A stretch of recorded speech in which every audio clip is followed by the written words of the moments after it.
We're going to start the stream, so just, Okay. I got it, Jamie. You got it? Yeah. I don't see it up here. Does that matter? Yeah, over there.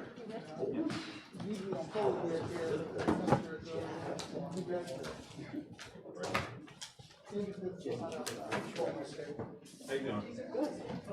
This is kind of a catch-all. Let me know when you're ready, Jamie. We'll start. All right, ladies and gentlemen, this time we'll call our August 24th meeting to order. Jamie, can you please read the sunshine statement? Be advised that proper notice has been given by the Township Council in accordance with the Sunshine Law in the following manner. Notice advertised in the Burlington County Times and Camden Courier Post on January 7, 2021, and posted on the bulletin board on the same date. Mr. Smith? Here. Mr. Jenny? Here. Ms. Pareo? Here. Mr. Lyon? Here. Mr. Burrell? Here. Thank you, Jamie. First up, we have ordinances on first reading. This is ordinance 2021-17 for various salaries for different employees. Can I ask for a motion and a second? Motion. I'll second. Mr. Smith? Aye. Mr. Jenny? Aye. Ms. Pareo? Aye. Mr. Lyon? Aye. Mr. Burrell? Aye. Just keep that red light on. Oh, okay. Cool. These are just here for recording, and it's going up to YouTube. Yeah, is it, if I can interrupt? It is. The audio is, I'm being told, is terrible. So is it What does coming that- through the, What do you mean by terrible? I don't know. Yeah. So does it come through from there? Yeah, we'll turn it up. Is it just not loud enough, or is it clipping, or? 1 second. Thanks for everybody's patience. Sorry about that. No problem. You can turn it up Is it, to 0. Turn it all the way up? Yeah, it's not coming from the iPad or anything, is it? No. No. You turn it up? Yeah.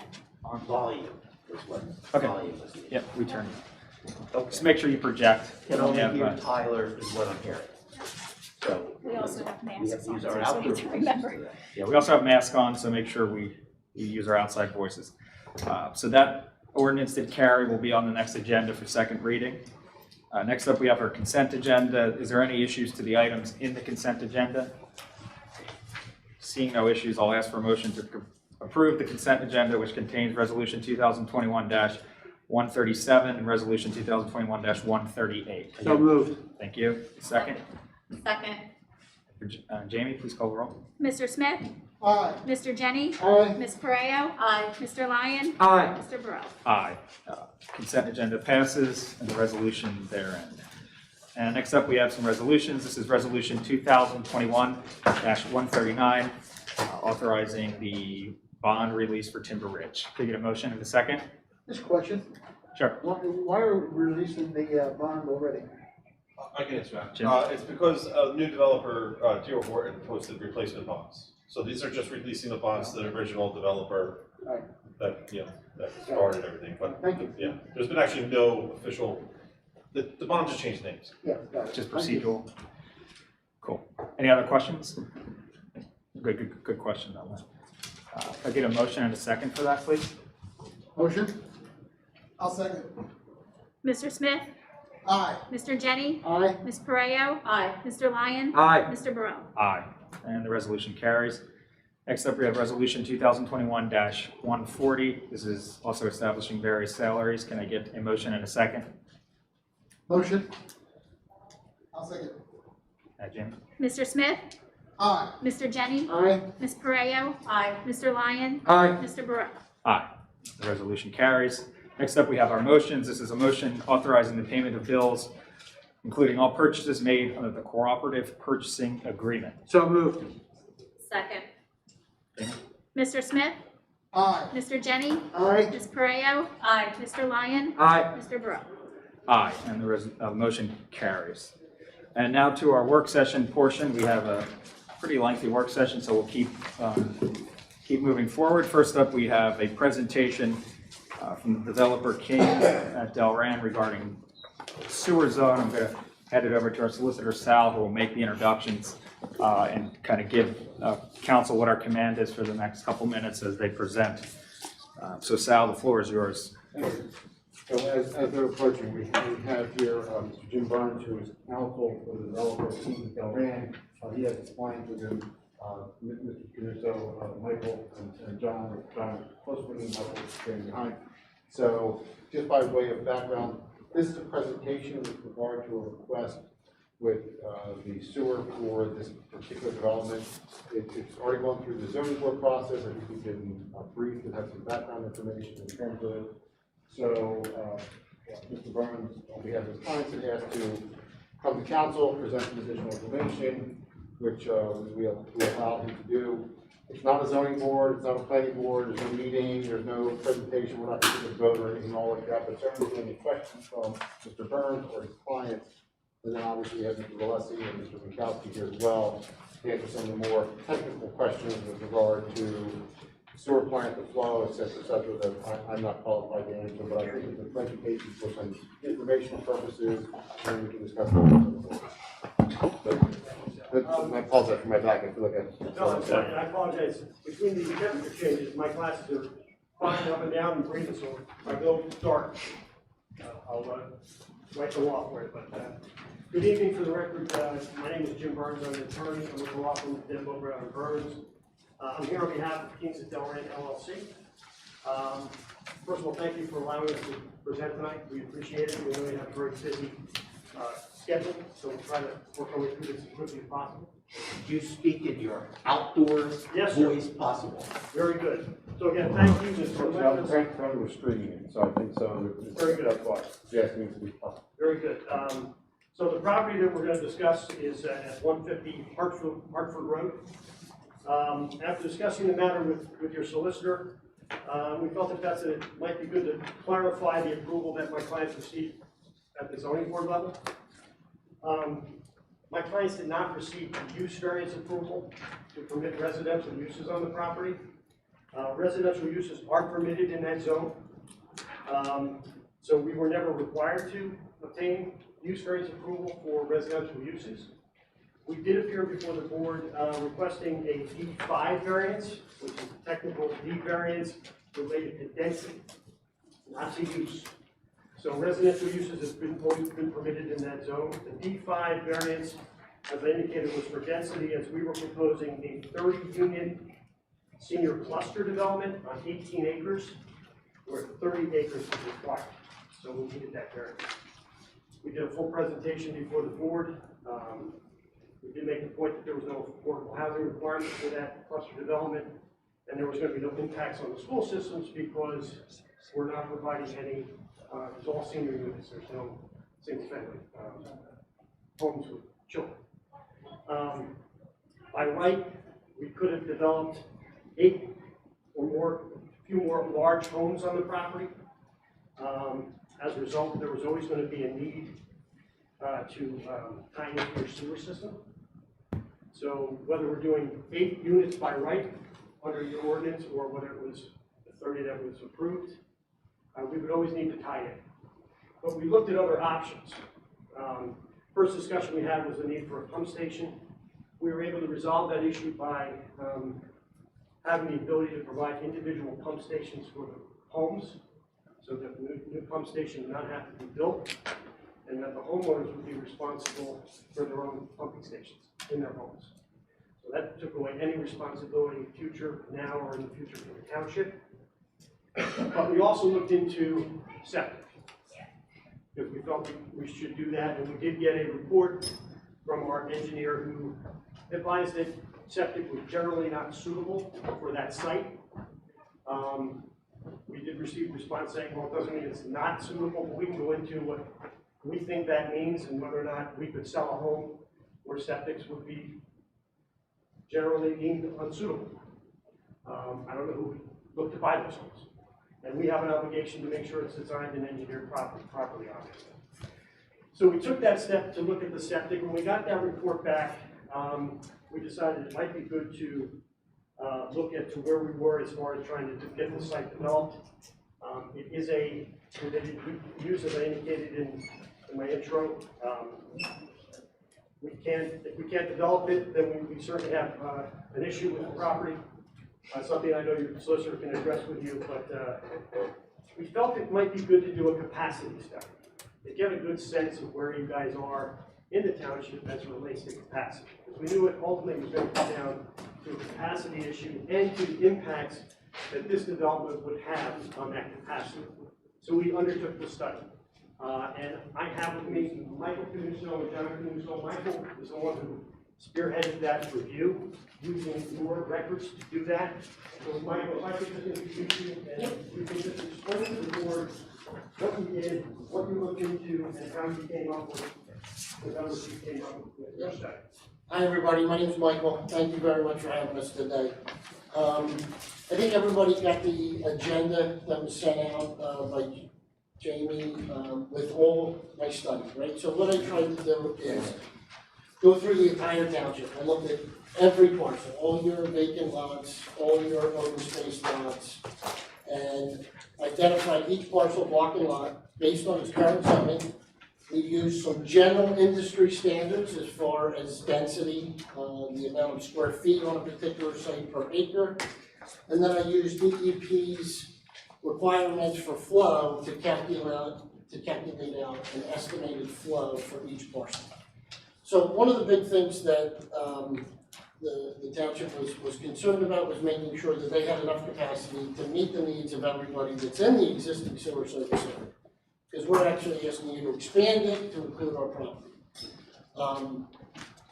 So by identifying each property, putting numbers to everything, and allocation, we were able to show that there is an excess of capacity in the township. One of the big questions was, I know that there's a cannabis facility potentially trying to locate here. We did some studies. There's a facility in Belmar, there's a facility in Egg Harbor Township. The Egg Harbor Township facility is a little bit bigger. It's about 250,000 square feet of facility for growth and manufacturing. And then they have a storefront of about 3,000 square feet. That entire facility takes 2,500 gallons. So that was permitted through. Belmar is actually less than that. They were permitted based on their industrial use. And so my point to you is we did the research. They use a lot of water, but believe it or not, they don't use a lot of sewer because I guess they're growing everything and the water is being used to grow their product. So that was one of the concerns I wanted to point out right away. There's multiple locations in the township that I pointed out that could be, that are large enough to fit a facility of that magnitude. So again, looked at everything, pretty confident. I was actually conservative. There's some sites that I took that have existing houses on them that are zoned in the commercial. That I said, okay, somebody's going to come in, buy them, tear those two houses down, and build a retail center. And I took that in. So that may never happen, but I wanted to be very conservative with your capacity because, that's your rateable base, right? You got to have flow to meet your ratables, and it's an investment in your community. Which I just want to point out again that this community that we're talking about, 30 active adult, this is going to be a boutique community. This property actually has a Morristown address. So we're going to do a very high-end active adult community. We're looking at about 5.25 would be our starting prices. When you look at that rateable base, it actually is a better rateable than a Walmart, a Target, a Lowe's. And when you look at the flow that we need, we only need 6,000 gallons or 6,500 gallons. For the amount of flow, for the return on the rateable, it's, in my calculations, the best use of capacity for the rateable that you're bringing into the community. Does anybody have any questions on the study before I? Can I ask something? Sure. I'm John Canuso, Michael's dad. I thought he did a hell of a report here. But when the engineer's letter came in, the issue of capacity was an issue. And we were concerned about that, even though we were only looking at 6,000 gallons. The engineer's letter said there could be about 100,000 gallons after we calculate all the communities that are coming into town. There's about 100,000 gallons. And there's basically this concern that the town had was, can we supply enough sewage to take care of the rateable base and the rest of the land? So we're only asking for 6,000 gallons of the 100,000. And what Michael's study did, and we calculated everything, every property, there's still left about 30,000 gallons. So I just wanted to clarify, we're responding to the engineer's letter of concern about capacity. So that's why we did this study. And I just wanted to point out, there's a couple comments that were made by Mr. Wachowski that I'd just like to comment about. On my letter to Mayor and Council with the request, there's a comment based on, I guess, the third paragraph down. I just wanted to point out that those 631 units are the units my father just spoke about that are currently approved. We're working through the approval process. It's being developed in town currently. And then I did make a math error on the bottom. I had a typo. I added a 0 by accident. So I apologize for that.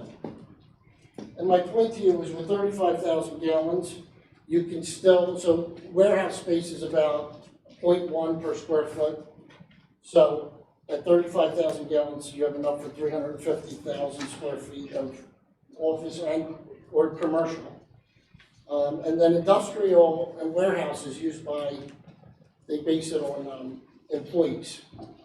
So you can have a tremendous more amount of square feet in those type of facilities with the remainder. Now, you don't have the land for it, but hypothetically, we talked about if something happened where the school got redeveloped or to whatever, there's an opportunity to do something there to create a rateable. If that happens. And then I'd just like to speak a little bit more about the septic. We did get the approval. It could go either sewer or septic. We obviously do not want to do septics. We did 13 test beds out there. The water table is like 2 feet, literally. So my consultant did say, look, you can go to DEP and get an Egypti's permit for each system. Can't go to the county. It's out of the county's jurisdiction because it's such a specialized unit. You have to do a much higher treatment level. And you have to basically export a ton of material, bring in new, good material, and then you have to mound it because you're so close to the water table. So each house would actually have a pump to pump up to the mound to the septic system. And those septic systems, we were told, range anywhere from $40,000 to $60,000. So again, I don't feel comfortable building with those systems. If you have a rainy season, it doesn't matter. You're literally 12 inches above the water table. So although it is possible, I just wanted to say that it's not likely. But that being said, I thank you very much. Is any questions? Yeah, I have a quick question if you don't mind. Sure. I think your attorney made a comment that it would be hard to sell homes with septic, but I guess it's implied that you will be able to sell the homes with the built-in pumps in the house. I don't know the name. Yeah, they're The E1 name. systems. So we use them a lot in Mount Laurel. They're very common because there's such a high water table. So each house is a grinder pump. They last between 20 and 30 years. They have alarm systems.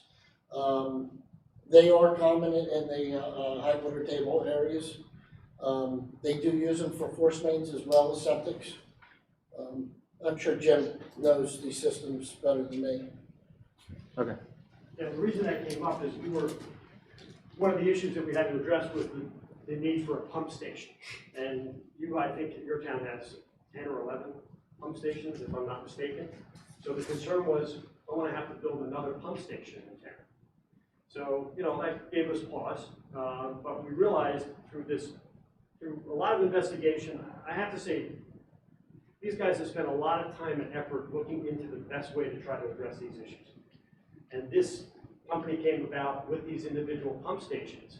And the concern was, we even said we can bond this for ad infinitum. We could put money aside for the township to use for future repairs and costs. We were willing to do all of that. But at the end of the day, this turns out to be a better option because there's no responsibility for the town. It all falls to the individual homeowner when they buy the property. And And it's, it's not cost prohibitive to do that, and that's the other key. Thank you. Is there any question from council? I have a question. Greg, our engineer, does? Yeah, I just have a question. That these individual ejector systems, how is the ultimate connection made into the township sewer system? so, what they do is it's a common force main, it's a low pressure force main. So each house will have a pump and a lateral that has a clean out at the curb, just like any other system. And then from there, it'll go into a common force main. That common force main will be pumped by everybody pumping. It's really a neat system. And it pumps up on the Hartford Road, and it will tie into the manhole right about 150 feet down on the left. There's also an opportunity, I should say, for us to tie in gravity to the project behind us. So we are working on that. It's an option. So just to let everybody know. And with respect to that, have you spoken to those? Yes. Okay. I guess I'm looking at the engineer's report, and there seems to be a conflict between the results of your study, the conclusions you came to, and the conclusions that the engineer came to.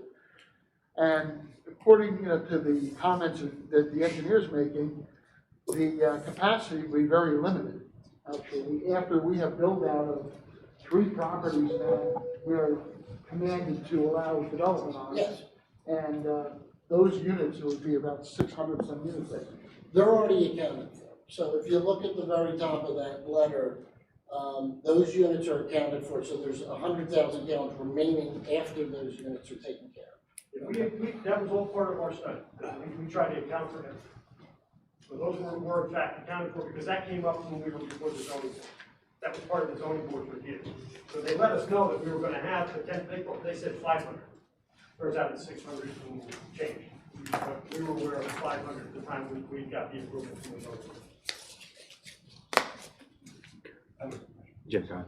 Across the street, Walton Court in Yes. Moorestown, Yes. those all have septic systems, right? Do you know?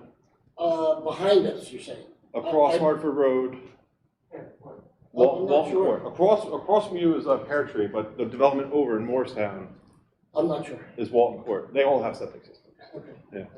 Pear Tree has sewer, and because they're tied into a pump station, Right. that's a pre-existing pump station that's regional. But just saying, I mean, it's not unheard of to have resident development in that area and with a Moorestown address that have septic systems. We don't know what that property entailed. We don't know what study was done. We don't know what results they have. We're a different property. Yeah, the We sewer. paid and had an expert come and take a look at it, and he said it's generally unsuitable. So when you see a word like generally unsuitable, obviously it raises concern as a developer, because you want to make sure you provide the best product you can provide to people that are coming to your community to buy homes. And again, whether it's 8 houses, 8 or 10 houses, with large homes, or this type of community, you're still going to be putting sewer into the system. And we were kind of directed to say, look, we understand the pump issue. We know you've done that piece of it. We really need to look at the capacity. And so that's why we went out and really did the study using your figures and your town's calculations as to what it would be and what our impact would be on your system. And it's 6,500, 6 to 6,500, which is nominal compared to what other developments might provide. And we're taking into consideration everything, including large sites that you have real good thoughts about development for the future for this community, which is very good. We support that as well. So we were trying to make sure we were included, but included everybody else. So at the end of the day, we knew there was enough there to make sure there was capacity, because you're not at capacity, and that's the key. You're almost at capacity. With 100,000 available, with our study, we can show we can fit in there. We're a developer that has a property that can be developed residential, and we want to make sure we can do that in the best way possible. Great. I just want to clarify a point for the record in that if you did go by the previous zone and built just the large homes, right, for lack of a better term, you would still have to come to council for sewer approval, right? That's not by right, so, We would still have to come, Okay. because for some reason, this property is not in your sewer system. yes, okay. I just want to make that, Yes. it didn't sound like that's what you said, so I may have Right, no, misunderstood. whether it's 8 or 30, You have to come in front of the we council. still, but we're still gonna be discharging into your system. Yes, So okay. we still have to be part of your sewer system. But Okay. you have ordinances in effect, it's zoned residential permitted, and the developer has the, right to develop it if they own it. Great. Jim, someone said, Hey, Greg has one question. Let me clarify, but for the, can I just clarify, but tying to the sewer system, but if you decide to use the 8 single-family homes with septic, you don't come back to council, right? Right, but, No, I'm just. right, but it's the same land, it doesn't change. No, I understand that, but I'm just, the council's role here is to grant permission to tie into the sewer system. If you choose to go with septic for those individual homes, you're not coming back to council. Right, if it was septic suitable, we wouldn't even be sitting here. Right. But whether it's 8 or 30, if it's not septic suitable, we still have to come before. Yeah, to tie it. Right, to tie it. Great, okay, I just wanted to clarify that, so. thanks, no, and, Council President? I just have one question. then 1 second. Or- Go ahead, Lynn, actually. Go I ahead. said in the report, it talks about not being part of the Delaware sewer treatment system. What system is it part of? None, None. yes. And So why you'd have to is use it? that. It would be done through individual subsurface disposal systems. 2,000 gallons per realty improvement. So basically, single-family septic systems. Greg, you said you had a, Yeah, what is the plan for the ownership of the roads? We haven't gotten that far yet, but we would be, open to, we've just done a community with private roads, we've done with, public roads. We're open to either, especially in an active adult community. And like I said, we're gonna try and niche a boutique and, create a little bit of, great, okay. Go ahead. The essence of time, is there any other questions or comments from council? Any last comments from you guys? We would just ask you to really give good consideration to our request to become part of the sewer system. I don't think it's a simple answer to say we'll just do septic. We've done the studies, we've looked at this, we have been very proactive in trying to make sure that we would not require a new pump station, that we could address it through the pumping systems for individual homeowners, not be a burden on the community. But our report said it's generally unacceptable, unsustainable for septic. Whether it's 8 or 30, that's going to apply to that property. And allowing us to get part of your system, and allowing us to take the measures to alleviate any real impacts as far as pumping from the township, and allowing us to just be a small, very minuscule player in adding whatever we add as far as capacity, I think would help us be in a position to be able to develop this property. So we just ask you to give that due consideration to the application. I'm sure your solicitor will guide you as far as what, in closed session as to, our discussions and where we are. But we wanted to meet with you and give you that opportunity. We want to thank the mayor for taking the time. I know you had an issue. We would have certainly met with you as well, but I hope everybody's congrats, by okay. the way. Thank you very much. Congrats on your. Appreciate it. Thank you for your As I said patience. to my daughter, who also is a lawyer, when she passed the bar, great, we got one more lawyer. It's a growing bar. Thank you very much. Appreciate you guys coming out, and Thank you very much. we'll be in touch. Thank you. Take care. Great, so we will move to our next agenda item. Moving right along, so we have 2 items with the Green Team, who some of the members are here with us tonight. So first up, we have a draft of the tree ordinance that we've discussed a couple meetings back. This is the first draft.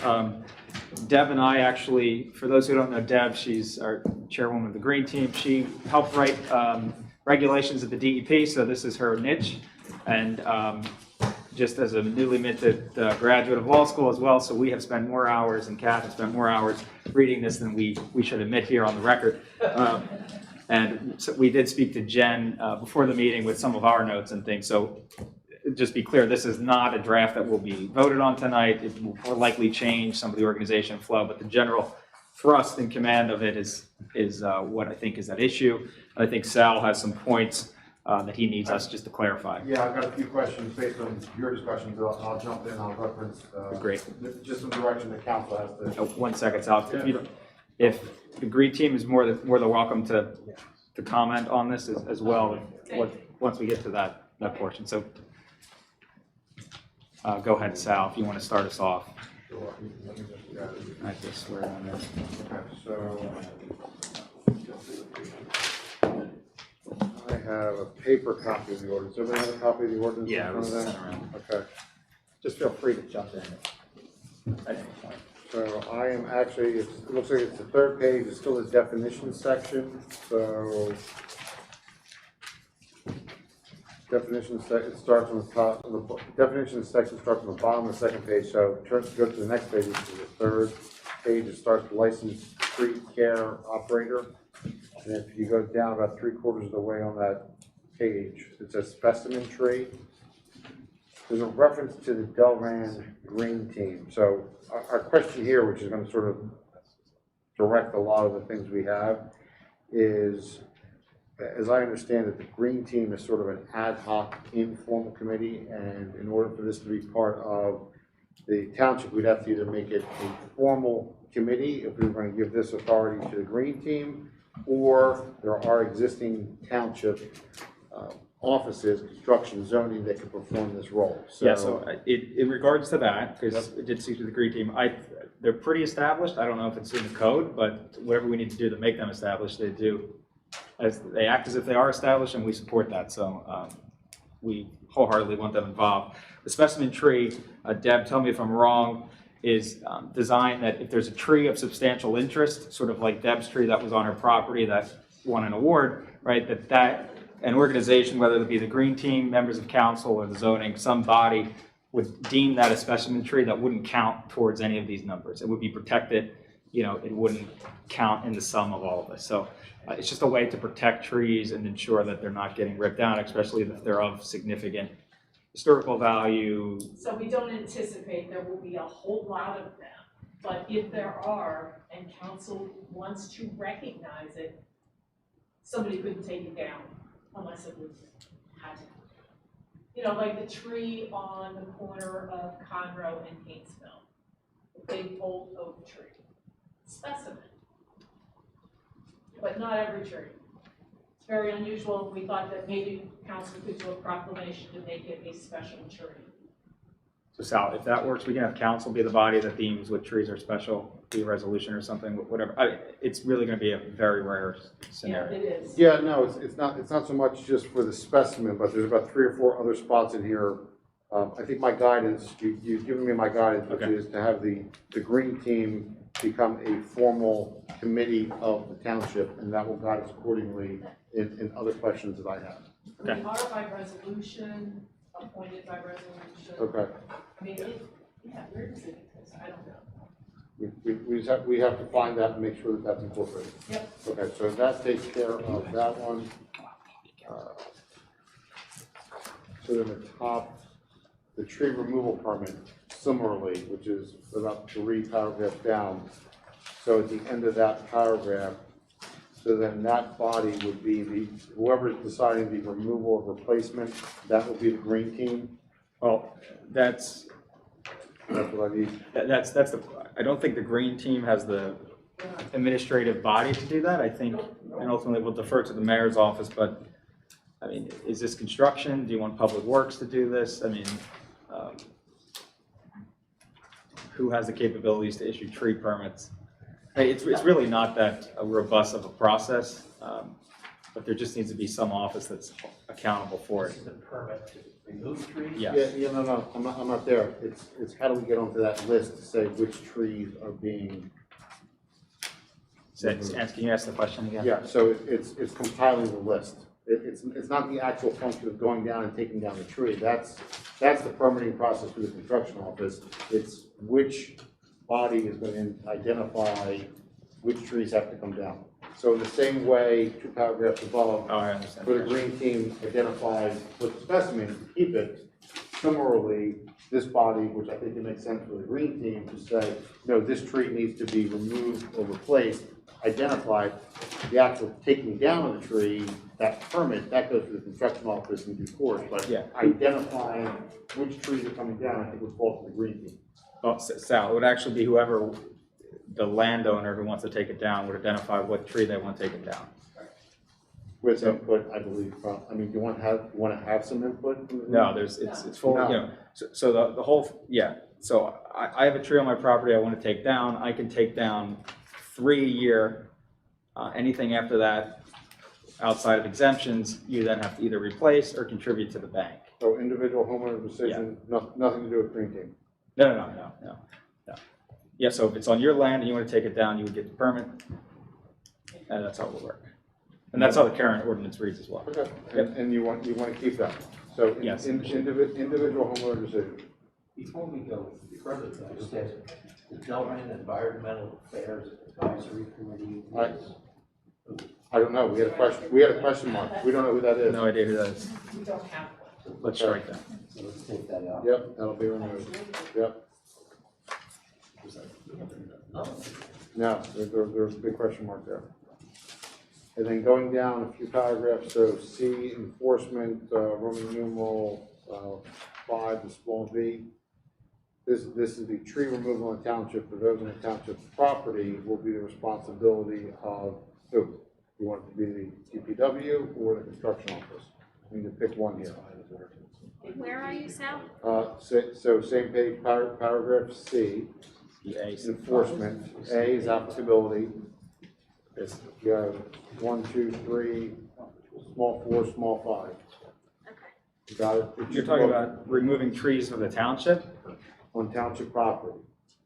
And That's, currently it's public works. it should probably be Public Works, yes, So we'll keep that as public works? Yep. yes. Okay, so we're in the construction official, we'll keep public works.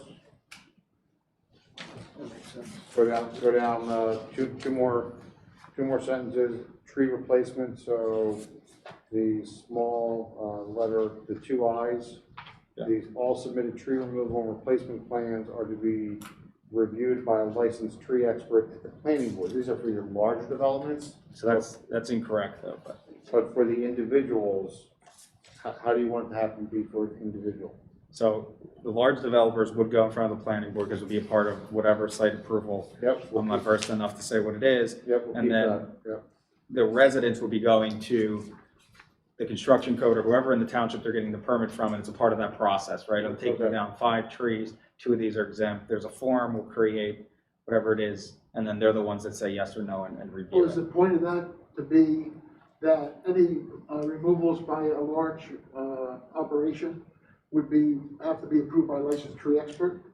Yes, So why don't you just say something like, any tree removals before the planning board must be approved by a licensed tree expert? Yeah, no, I think that part's staying. We're not talking about, Oh, I'm not the large scale development that's going to be going in front of the planning board, because they will have a licensed tree expert. We're talking many acres, many trees. This is in the case of an individual. Okay, I'm sorry. Yeah, no, that's good. Yeah.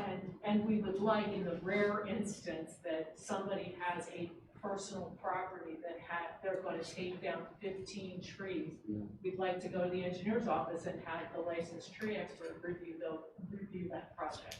I don't expect that there'll be many. So then you have, that's the question is, Deb, what's your threshold? Is it 10 trees? Is it 15 trees? Is it- Oh, it's 3. Well, I think, Sal, I think in the run-of-the-mill permit, it probably doesn't need to go to right? But if there's some person who has a large piece of property and there's a significant amount going on, then maybe we say at that point, there's probably should be a line with, at the discretion of, if that body, if the construction office wants advice, they can seek advice from the LT. I know, and here's my constraint, don't kill me. Large piece of property, significant. I'm saying, can we write it? And we need to How define big those. is that? Yeah, we can't say a large piece of property with significant number of trees How do we define that? So I think the answer is you just say that the construction office reviews the permits, and if there's a situation where they need extra advice, they consult the LT, and then there's discretion that's involved at that office level. Vague. Vague. Yeah, If I may. please. I believe she said a large piece of property, only anecdotally, because that's where you're going to see several trees on an existing residential lot being taken down. My Understood. tiny, less than a quarter lot only has so many trees possible that I can take down. Understood. So it's not about the size of the property at all. I don't think that level or that threshold needs to be identified for anything. It's a matter of if you're residential and you have all these exemptions, and then you can have up to 3 more trees that are healthy voluntarily you want taken down just because you don't like breaking leaves, then that's okay. But if you exceed that quantity, that's when the replacement plan is applicable to you as well. I'm gonna, you live and breathe, me as a practitioner trying to interpret this, there's not a number in there, there's no definition, it's vague, I can challenge it, and I have a high probability of having the court strike it down, because I don't know, me as an individual, there's no definition in here. So as a resident coming before and saying, I want to take down some trees, But the definition is 3. okay, I'll write it as 3. I will write it as 3. You work with Jennifer in my office, I believe, Deb, so I mean, we'll continue. I'm telling you professionally, I have concerns in terms of enforceability, and if challenged, will I be able to defend it? If you want me to write it that way, I'm happy to do so. This is my professional opinion. Okay. So, But do you have a suggestion, Sal, as to what it would need to be? no, I don't, because this is not my area. I'm not a tree person, I'm not a horticultural, I mean, I have no idea, again, is it a quarter acre, is it a half acre, is it 5 trees, is it 17 trees? I don't. Yeah, so I think we can rendezvous afterwards offline with all of us and get our tree folks on. We can figure out a good way to do what the green team's recommending. Okay, next, so, Go ahead, Before you go on, sure. just for the record, Pat, could you? She's on the green team. Could you just state your name and address for the record? Yes, excuse me. Catherine Milter, 8115 Diane Avenue. So, keeping on with this section here, so this again, the small I's, it starts 1, 2 at the bottom of the page, and if you follow on to the next page, where we're number 3, removal of trees on heavily wooded sites to include a specification that at least percentage. And Deb, I told Jennifer, ditch that. We don't need that provision. so delete it in its entirety? Oh, yeah. We're not gonna go in and say on a heavily wooded lot, if you wanna build 30 units on, you have to keep 50% of it as forest. Okay. We're just not gonna do it. And similarly, Deb, Roman numeral 5, number 2, any payment required for the replacement of trees cannot exceed blank percentage of overall project? Yeah, so that, Sal, was in our research consulting with some of the tree folks we talked to. That's sort of like a constitutional backstop, right, as a protection, so that, for example, if there's a 60-acre property, not that there's one in Delran, and they clear it, right, replanting all the tree, the formula in the tree ordinance may be an excessive amount, right, it may be burdensome, and we don't, our goal here is not to bankrupt developers or residents, so No, I understand. I'm just explaining for the record so folks understand what's going on. Jen said she was going to look into that earlier about some of the other percentages. Did she happen to get you anything good? Morristown has 5%. That's the one I have here. Oh, maybe that's the answer. Are you comfortable with 5%? Yeah. Okay. I'll take that. Okay. Next. I think that's good. Good. Are you guys comfortable with 5%?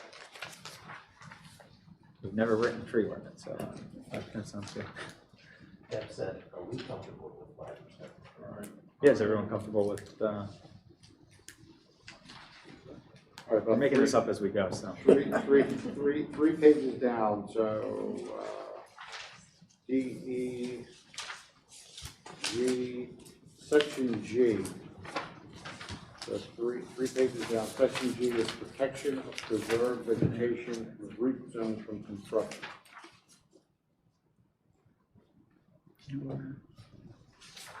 Sal, what's the main heading? G? Is G, Okay, go, it's the big G. big G, capital G, protection of preserved vegetation and root zones from construction. Outdoor rules.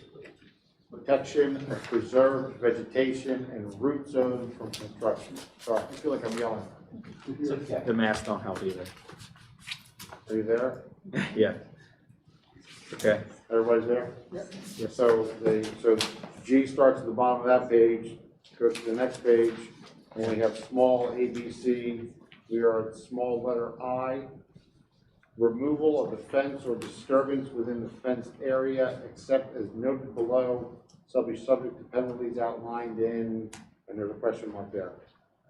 So, do you want to include penalties, define penalties, put in teeth here? I think the answer is, that's one of my large notes, is there's no penalty section. So I think the answer is yes. You want to include a penalty section? I mean, the ordinance is only as good as its penalty section, right? So, Okay. All right, so we'll craft a penalty section. that'd be great. And then staying right there, if you go down to the small, more confusing, small I, single I, and double I, under letter I. The fence may be removed and construction or removal of vegetation performed if there is an imminent threat to the health, safety, and welfare of the community. The department of, which department? Do you want the construction department here within the township to be notified as soon as possible? As a need for this removal. I think it makes sense. I think the purpose of this section is just if there's certain areas that they're preserving, keeping the prior vegetation, that they just should, this makes the developer take some time to make sure they're protecting that area and not disturbing it, right? So I guess that would fall under the construction office, would probably be the most abreast of whatever's going on there. Any thoughts on that, anybody? That makes sense. I mean, they're monitoring the progress of the construction, Yeah. so. Okay, so that'll be construction office for that, and then similarly on the next page, small I, 3 small i's and IV, that'll be construction office, that's the thing. So then one more page after that, we are at capital I, replacement trees. Yeah. And this is small letter A. And again, there's a dollar amount. Cost of replacement trees shall not exceed blank amount. Or do you want that changed to a percentage or to a dollar amount? What's your? It's the same provision. Okay. So that's part of what we want to go through and clean up. Yes, Sal, You're still working on that?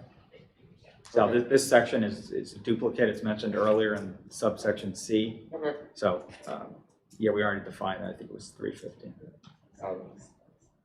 Okay, I think that's the end of my comments. It is. There you go. Great. And just while we're on this page, another thing that brought up just for council is there's section K right there, restricted plantings.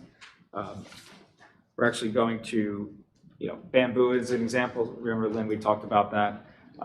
I think Deb and I talked about it for an hour last night. I think we're going to recommend, it was not bamboo, but we talked that we're going to explicitly write that in there so that when you think about a lay person who goes online and searches bamboo, if we just have a list of Jamie's office, it's not going to show up when you search it online, right? So if we put in there some of those explicit ones that we definitely don't want or that people shouldn't be planting, I think that'll help make it a little more readable for the residents.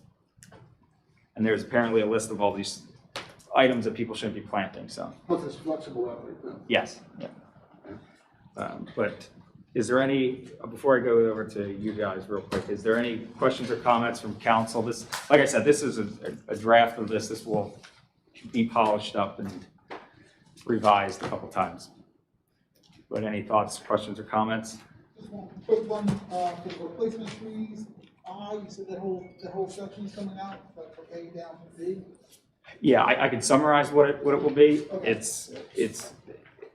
It's kind of bifurcated, just an organizational change, but effectively what happens is, we had that chart. I wish I had the chart we sent around earlier, right? So if you're replacing more than 3 trees, if you're taking down more than 3 trees, and there's a long list of exceptions as well. If it's too close to their house, it's damaged your foundation, it's unsafe, it's dangerous. So frankly, you can get more than 3 trees down in a year, right? If you exceed that number, then you either A, have to replace those trees, right? And there's a process for that, what size. Or option 2 is you have to pay us to plant the tree somewhere. You have to pay in the tree bank so we can use our funds and plant that tree somewhere else to benefit the environment. That's effectively what will happen. And then in the instance of a large development, large acres of land in front of the planning board, instead of counting trees by the acre, you'll be there for years. There's a formula that is used in other towns that they take a percentage of that and then do some calculations to save everybody some time. And that's where that fee about 5%, you can't proceed 5% of the project. So the 5% provision doesn't apply if you're just taking it out of your home because there's no project to be completed. Does that make sense? Exactly. So just to be clear, sorry, so you're looking at that listable fee that you don't want to put there invasive trees, is that what we're talking about? Yeah, stuff. Yeah, it's not like landscape, what people think is prettier. It's stuff that you shouldn't be planting in the state of New Jersey. Yeah. It'll be a short list, but it'll be those really nasty things that we Yeah. just don't. Like the bamboo, right? We always, every other year it comes up here. The Bradford pears that we tell people, is it Bradford pears or Calvary pears, like don't plant them anymore. They're the ones that just go like this and fall down. Oh, geez. Yeah, so. Thank you. Do you guys have any questions or comment? Now, I know you're going to speak to Jen. You guys have some line item stuff, but. We can follow up. Okay, great. Thank you. So thank you guys. Thanks to the tree committee as well for all their time. The amount of time, I can't stress the amount of time that went into this. So I think all the people here who've worked, Lynn was on our committee, Sal's office, CME, who has helped us out, donated their time and their experts as well. So thank you. All right, and one more green team item. This is the easy tree item, I think. So the issue came up. There's a gentleman who would like. Cool. My name's Al Clark from 33 Old Avenue, Morristown. I love that. We want to start a tree memorial program. We're going to need help with getting a trust started with the state where the people can donate money. We're going to start with $200 for an individual tree with a plaque made by, hopefully by the school. We also would like to start just one for $100. You won't have an individual tree, but it'll go into a bank where we'll pull that money and buy trees after we get hopefully a substantial amount of money. That picture is from Riverton. That's where we got the idea. They have that little plaque with a brass name tag on it. That's just $100. Goes into that fund, and then they purchase trees when they get a huge amount of money. Barry planted, I think, 16 trees last year with that. Those figures from that. So that's what we're going to try to do. Hopefully within the next 3 or 4 months, we'll get something off the ground. And we'll come back to you with some more ideas. So I think that's great. Just to summarize, this was funny because a resident reached out. You can see the email from the resident, right? Pretty much asking for the same thing. And the green team and I were actually speaking about it a couple months ago about Al has planted a large amount of trees in the town using the funds that we've budgeted. So we appreciate that with the green team. And we always talked about how can we plant more trees. And one of the ideas we came up with was people in memory want to donate, right? They can write a check to the green team, and then the green team will find a suitable place, or they can recommend the place. So as Al put, they'll build a program that can help facilitate this if we're interested in doing that. It could be a pet person. Yeah. We're gonna get this started. Before we go further, I can, even though he's not here, I can hear Jeff on, donate money to the green team. Yeah, we'd have to pass an ordinance, a fee schedule for it. So that's why it's in front of council. We don't want the money. Yes, I know. We don't get the money, it goes into a trust account. Yep. And after we get And a that was, decent amount of money, we can purchase trees. We're usually running $170 right now. So if you spend $100, you're not gonna get your own tree, but if you spend $2, we'll put a plaque for you. And that tree. Great. And I just wanted to, like, going back on the tree ordinance, the size of the tree that is specified, and I talked to, what's the girl in your office? Sharon Spiro? Sharon, okay. Sharon. Could we put in bigger trees? And she said, no, you want to stay with this size. So the size of trees that we've been planting, that we planted at the municipal building, Conroe Park, some of the other parks, they're like 2.5 inches around. That's the size that's required for replacement. It's not inconsistent with what was in the existing ordinance. So if we were to create this trust, that would address the Krause family's Yeah, it would, issue. yeah. That's all. So any thoughts, comments, questions from council? What do we think? It's a great idea. Nice idea. I would say, Al, it doesn't get easier than that, right? So, I just texted my wife, write a check. so just, I guess for Sal's office, we'll probably have to write wherever the fee schedule is, whatever, we have to, in our ordinance, right, so they can collect the money Yeah, just tell us when. right away. There you go. Yeah. Okay. If you guys can just let us know when your program's created or when you guys are good with it, let us know, we'll put the amount in the ordinance. Okay? Okay? Just let us know, what numbers you want and how you want to structure it. Okay? Great, thanks guys for I was just joining. told about this the other day. We move fast. Someone just told me the other day. We move fast. Well, thank you guys very much. Thanks for all your help with everything you do. All right, next up, we have shared service agreements. There's only one included in the packet. Jamie sent out the other one, but it's a very similar shared service agreement. You may have to turn up to you, Jamie, but one is for the flashing crossing light at Pancoast and Bridgeboro. Yes. That was actually in the works for a couple of years, I remember when it was brought up, so we've been, council agreed to do it, we just haven't got the language. Did you know about this, or if someone wants to summarize, please, go ahead. Yeah, so there was a request for the one at Pancoast and Bridgeboro. There was a request a while ago by a resident to put up a flashing beacon to help with improved pedestrian safety, especially with there's somebody that was impaired, I think visually or hearing impaired. And the county agreed to, but you entered into shared service agreements for the ownership, maintenance, and cost for the signal. You have to pay a small portion of the construction cost and agree to certain maintenance responsibilities, and the county is also agreeing to certain maintenance responsibilities. So the agreement was prepared, and for some reason, it never got finalized and executed. So I believe the agreement's in a form that everybody was comfortable with, it just was never executed. And then for the recent swap of Hartford Road and Bridgeboro, the county took over Fairview Boulevard.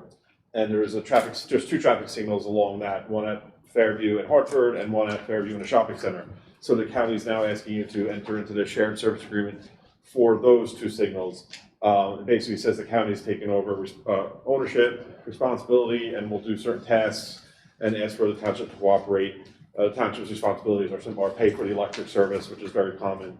And they also have a clause as far as police, they have to use police for maintenance or emergencies that the township bears that cost. There was a question, I believe, one time when this agreement came forward for the Fairview one about that clause with township police. We went back to the county and they said it's the same agreement that they have everywhere throughout the county. It's a standard template, and they require all towns in which they operate a signal that the town pays for the electric and policing in case of maintenance, emergency services. So those three are gonna be put together in the same shared service? I think it'll be all signed individually. three separate agreements. Yeah, and the county is waiting for these agreements to be executed to, number one, finally put in a pedestrian signal, and number two, do some repairs to the signal on Fairview and Fairview Boulevard and Shopping Center and Hartford. So these are pretty standard, they're just, the red tape is slowing up what we promise we do for everybody. So any questions, thoughts from council? No? Okay, so whoever executes that, Mayor Jeff can do it. I think you wanted a motion for that, right? Yeah, I think we should do a resolution for, even if you want to just do two separate resolutions, one for the Bridgeboro Street pedestrian flasher. It will be 2021-142. 142, that's for the, Yeah, and it could just be authorizing, I think it's the mayor to sign. the shared, to enter into the shared service agreement. Let's just do that right now. All right, so can I get a motion for resolution 2021-142? This is to authorize the mayor to sign the shared service agreement with the county for the flashing pedestrian walk at Pancoast and Bridgeboro. So moved. Second. I'll second. And Jamie, if you call the roll, please. Mr. Smith? Aye. Mr. Jenny? Aye. Ms. Correa? Aye. Mr. Lyon? Aye. Mr. Burrell? Aye. And then we will do resolution 2021-143. This is authorizing the mayor to sign the shared service agreements with the county with respect to the road swap program at Fairview and Chester, Fairview and or Hartford. Fairview and Hartford, And Fairview and Shopping Center. and Fairview and the shopping center. I'll make a motion. Thank you. Second. Jamie? Mr. Smith? Aye. Mr. Jenny? Aye. Ms. Correa? Aye. Mr. Lyon? Aye. Mr. Burrell? Aye. So that passes. Thank you very much. So Mayor will need your John Hancock on those later on. Ready. Awesome. Thanks, Jim. Yeah, squared away. Thanks. Just one question, Sure, go ahead. for our solicitor. I noticed in reading here, it said that, both organizations, or both sides have agreed to a hold harmless. Yeah. So nobody's responsible for it? You indemnify the other. Yeah, so what is that, so if there's a guy, somebody falls on somebody, then what? They hold us harmless, we hold them harmless. If their workers do something, they'll cover us. If our workers do something, we cover them. Okay. That's the significance of it. Hold harmless. Just creates litigation. That's probably the engineer's fault. All right, great. Keep us moving here. Next up, we have Delaware NAA has requested a shed. Did I miss one? Yeah, this is, no, that's, so there was an error made. The packet for Route 130 contained sewer information, which is not, shouldn't have been included, right? So we're going to disregard that. What it actually was referring to was the mayor's Route 130 corridor, what is the committee? Advisory committee that the mayor needs to appoint. It was on a previous agenda. I believe the names were discussed. I wasn't here, but I believe it was. So, Mayor, would you like to? Yes, I wanted to propose that we put the following folks on that committee and do whatever is necessary to memorialize that. It was suggested that we have representatives from the Green Team. Glad you're here. And one would be Candy Cure.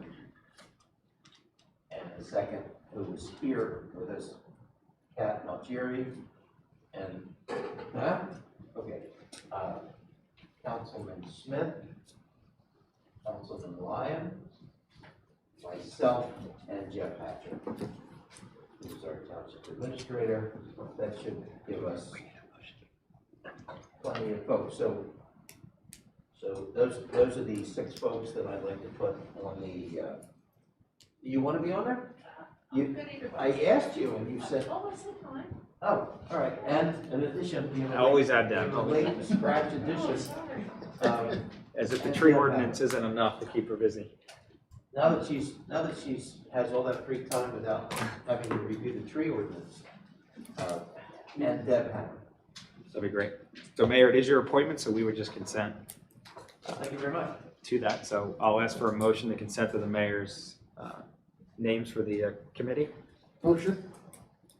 Second. All in favor? Aye. Those opposed? Congratulations, Mayor, and all those folks on the committee. I'm sure Jeff will share information about when, where that meets, and how you guys do your job. Thank you very much. Now on to the Delaware NAA shed. As we can see here, they're asking permission to put this shed on the near the soccer field snack bar, right? Yeah. So it's donated for them. There is a picture provided of the location. Council have any questions, concerns, or objections to it? Are you gonna maintain it? Yes. Yeah, they maintain all the sheds that are on the property. Yep. It's frankly a win-win for us. They get a spot to store their stuff safely and keeps it out of the hands of people who shouldn't have it, and they maintain it, so it's all good. Any concerns from council? Okay, do you need anything from us or just a shake? I of don't the head? think so. Okay, great, thank you. All right, another ordinance issue. Next is the jukebox fees. So I think everyone read the memo from Jeff, I'm sure. Someone came to us with questioning asking if we would waive some of these fees associated with this jukebox fee, which I'll leave to Sal to see if we can do that. But I think it raises the issue in my mind of what's the point of this and why is, if you have 1 to 10 machines, it's cost. I just think the ordinance isn't the greatest ordinance. That was just my first impression. So I guess, Sal, the question is, can we waive this? You can waive fees, of course. Okay. If you do that, sure. Okay. And if it's enacted by local ordinance, so it's not state statute, you're not passing anything on, I mean, you're not collecting taxes for the school board, I mean, if this is solely township money, then you have the authority and discretion to waive all of it if you want to, but. Yeah. I mean, I think it would have to be a little bit more formalized than Yes. just this email. And again, you're dealing with money, not spending it, but depriving yourselves of it, depriving council of this. I think it was $225 in one case and for the past year, and then $275 for this current year. It's a $225 plus the $50 late fee. So I would specify exactly which property, which individual, and that approximate, $500 and some dollars that you're now depriving from the township's coffers. Yeah. So you have the authority to do so. If I could just ask, do we have, are there more than one jukebox? I know back in the day, they used to have it at the diners, but. I think that's what it is originally written for. I think Yeah. that's what Jeff said, but it's a weird thing. But my my thought was, we waived some of the fees early on for, I believe it was mercantile license and certain other things at the height of the COVID pandemic, because those folks weren't operating, they couldn't get in. We waived the late fees. Waive the late fees, things of that And you nature. did that for last year, that's why Yeah. it's just $225 for last year, so, I mean, I'm reading in between the lines. It seems that the late fee was waived for last year, but that this individual still didn't pay last year's fee. So that's Okay. overdoing it, correct? Yeah, Yeah, still owes 2020 right, and now owes 2021 with the late fee. with the late fee. So apparently at some point, council waived last year the late fee. Right. We did. But he's still getting charged the late fee? So, No, he's getting charged $225 for last year. Okay. And he owes $275 plus the $50 late fee for Yeah, so 2020. council waived last year's late fee at some point. Yes, we did, yes. Yeah. You were saying something? Yeah, it just got clarified that he still owes the 225 because of our ordinance, Mhm. correct? Yeah. And he owes us 225 for this year if we waive the late fee again. Correct. And then if we choose to rewrite the ordinance going forward or do something else, right? Yeah, I mean, you can always rewrite the ordinance if you want to, moving forward, eliminate, you can do that. That doesn't absolve him of his But he still owes- obligation that he owes. Yeah, okay. Yeah, and then it's up to you individually if you want to, Right. make the decision by resolution to waive or not collect that fee. Okay, so what does everybody think? Can't see my face.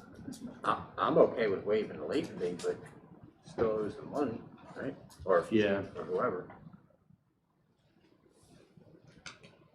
I think generally, no matter what we do with this person, I think this ordinance is a waste of time. I think generally, we don't make any Yeah, substantial money off this, I right? mean, I was obviously on vacation last week, so this came in and I haven't had a chance with the computers being down to research it. Can I just do a little bit more research on, Yeah. what, and who's paid the late fee, who hasn't paid the late fee? Okay. Because if we waive this, as soon as we waive a late fee for one, then everybody's gonna Okay. come back and say, well, I paid it. So Yeah, let me okay. just see a Well, little we're bit working about with- what the impact could be, and then we'll make a decision on this one. But I agree, in terms of moving forward, if you wanna Yeah, do it's just, something with the fee, lower it or eliminate Yeah, it, I mean, that's up to you. if there's like 2 people doing it, it may just be more work Right, than it's I don't worth. even know, to be honest, Melissa does the licensing, so I'm not even sure how many of these we have. Okay. I mean, Maybe you look may into be that. the only one, I don't Yeah. know. But I'll find out, for Just- sure. So we could just flag that for Yeah. potential Well, strike through in the future. Yeah, I mean, I'll wait to hear back from Jamie, then we can always look at the ordinance part of it. I mean, we Yeah. don't have access to the office to see how many of these permits are going out. I mean, Yeah, and are there a lot of jukeboxes left? And the 1 to 10 machines makes me think that maybe there's other machines that are tied to it, other Yeah. types of machines, so I just want to look at it a little Yeah, bit. if you could and get back to us, and then, but I think we're all in agreement, so I see everyone shaking their head. Should probably look at this in the future. Now I can't get the Kink song out of my head. All right, great. All right, thanks, Jamie. You'll get Yeah. back to us with I that. will. All right, next up, we have a resolution opting out of civil service hiring certain situations for police officers.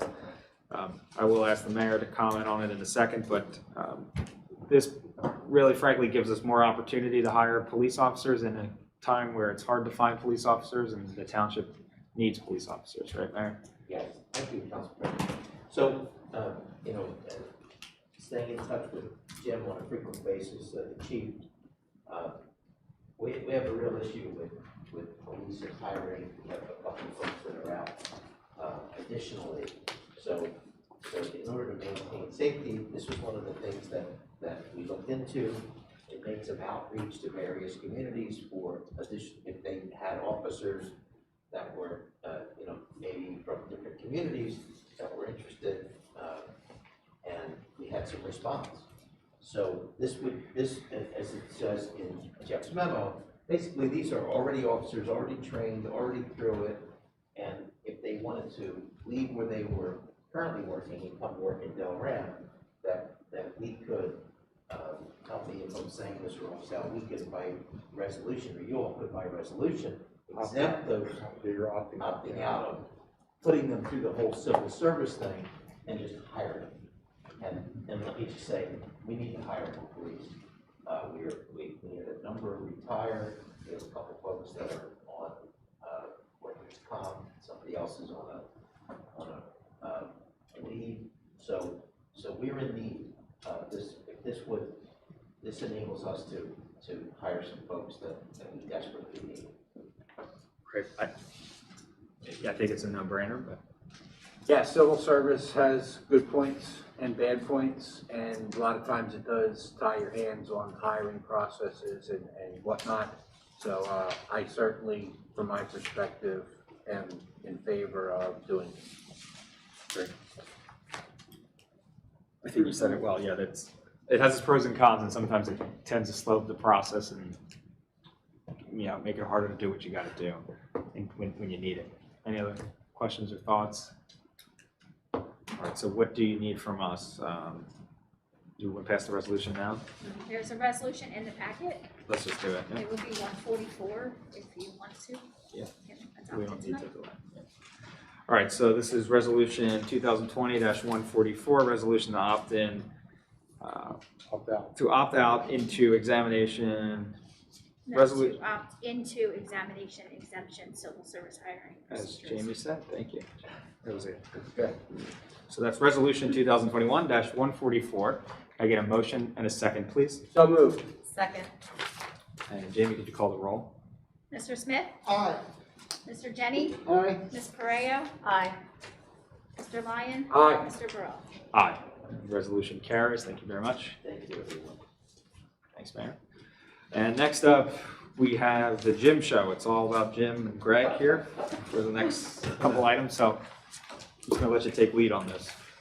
Yes, I and Jay, we received bids for the rebid for the 2020 road program. This is for the repaving of Baylor 8th, portion of Creek Road, Front Street, and portion of Brown, and 2 intersection repairs off of Shower Belt. The bids came in, I guess, very close. Through some math errors in the bids, Lexa Concrete LLC is the low bidder for the base bid plus addition item 1 and the base bid plus addition item 2. I believe you do have enough money to award all 3. So that is the recommended action. Lux is a good contractor. They're actually the contractor that's was awarded just a few weeks ago the 2021 road program. And they should be starting actually within the next week or so. So assuming if they are awarded tonight, which we do recommend, they'll be just doing both projects at the same time. That's great. Because COVID messed this up with last year, right? Is that why? Or with the, It was more of waiting for New Jersey American Water Okay. to get their water main replaced on Baylor gotcha. Okay. and 8. This is good. We're doing all the additional items. Yeah, you're doing one road around Baylor, and they're doing like 12 different roads. Great. Questions from council? Questions, comments? Okay, great. So do you want to adopt this now? James, a resolution? It is in the packet, yep. It'll be This is for the 146. 2020 road program, right? 146. Yeah, You 2020, know the date on the August 20th. It's 18. That was August 18th? Yeah. Okay. Sorry Is that about one that. in the letter? Yeah, I know that's. Okay. I should have looked at the calendar, I didn't even. So this is Resolution 2021-146, authorizing 145. That's authorizing contract for the 2020 road program to Lexa Concrete. And there's an error in the first line where it says whereas it'll be August 18th, 2021. Just a quick clerical error on the date. So can I get a motion and a second for Resolution 2021-146? So moved. Second. And Jamie, if you could call the roll, please. Mr. Smith? Aye. Mr. Jenny? Aye. Ms. Pareo? Aye. Mr. Lyon? Aye. Mr. Brooks? Aye. And the resolution passes, so that'll be great. Thank you, Jim. And Community Park? Yes, so this is Delaware Community Park Phase 6. This was for expansion of the parking lot, eventually top paving and other miscellaneous improvements. The original, what we applied for with the county was about $350,000 worth of work. We got the grant, it was $250,000. Council decided budget just to $250,000 to see what we can get done. We finished plans and specs, and we're ready to advertise, but I just want to finalize the scope of work because we're $100,000 short. The engineer's estimate for the actual design plans and contract is $350,000. That includes everything, expanding the parking lot along that stem road coming in, top paving the roads, adding in sidewalks to connect the new parking, doing some drainage improvements along the multi-purpose field that fix up a plumbing problem that's been happening, and the kiosk, the informational kiosk at the restaurant building. If we take out the top paving, the project cost would be about $250,000. That covers what how much we have for the grant. So other than that, there's really not much more to take out that will get us up to $250,000. So it will leave us $100,000 short. So we want to do the top paving, everything's in place, just the top pave it when we want to for $100,000 at a later date. So Just, this isn't in the printed packet, but it was provided in the email packet. So if you're scanning for it. So the question is if we want to add 100 to it? well, or I mean, cut out it's just kind of to get your okay to advertise the project with that scope, or rearrange the improvements somehow, which would be difficult. It would be taking out big components of the project, not expanding it, and really, this is the most basic thing I thought you can go forward with, using most of the money right now for the grant and leaving you up in the best spot next year, or what do you want, if they ever put out a next grant, or next part of next year's capital or basic improvement program. Is there any risk or any downside of just doing the one coat, not doing the top coat? Well, we already have the base coat out there now, so we wouldn't do anything to that. Same thing. Yeah, for the expanded parking, we'd just be doing the base coat and then topping it all at once, but we'd have everything in place, because whenever you say you want to top it, you still have to do a lot of prep work. So by doing that, it's not gonna be a problem. You just wait until you do the top coat. Say that? It won't be a problem. We'll just have to wait and do the top coat later, but it's not gonna cause damage to the undercoat or. Yeah, yes, correct. The expansion we're doing right now would just be base course, and it'll be consistent with the base course that's out there now, and that's been holding up pretty good since 2012, 13. Thanks. Yeah, I mean, I would like to just get it done instead of dragging it out, but I understand there's some limitations, so I guess we can potentially budget for it next year or rather than the next grant, but I don't want to delay it to the point where it becomes, I just don't like piecemealing things together. I think Yeah. it looks bad to the public, and I think, you know, in the grand scheme of things, if you just spend $100,000 originally, you're going to spend it tomorrow or today, so it's got to get done. But, I mean, we don't have the money, so I think it makes sense. Yeah, I mean, you don't have it now, if you know, so you would have, it would have to be part of next year's budget cycle. So if we move forward with this now, by the time this is done, you'd be right to just finish it. And then we can do the whole thing. Yeah, you top everything, the parking lot, the expanded parking, all the way out to Hartford. I mean, we looked at just doing sections of top paving, we just said it just didn't make sense, and the number of figures worked out perfect, that all top paving was 100,000, it kind of got us to where we were. We looked at taking out some sidewalk here, some drainage improvements here, the kiosk or something like that, like the combination of things just left some money on the table, and it really wasn't, you know, it left the usability, you know, the top paving is the last thing you gotta do.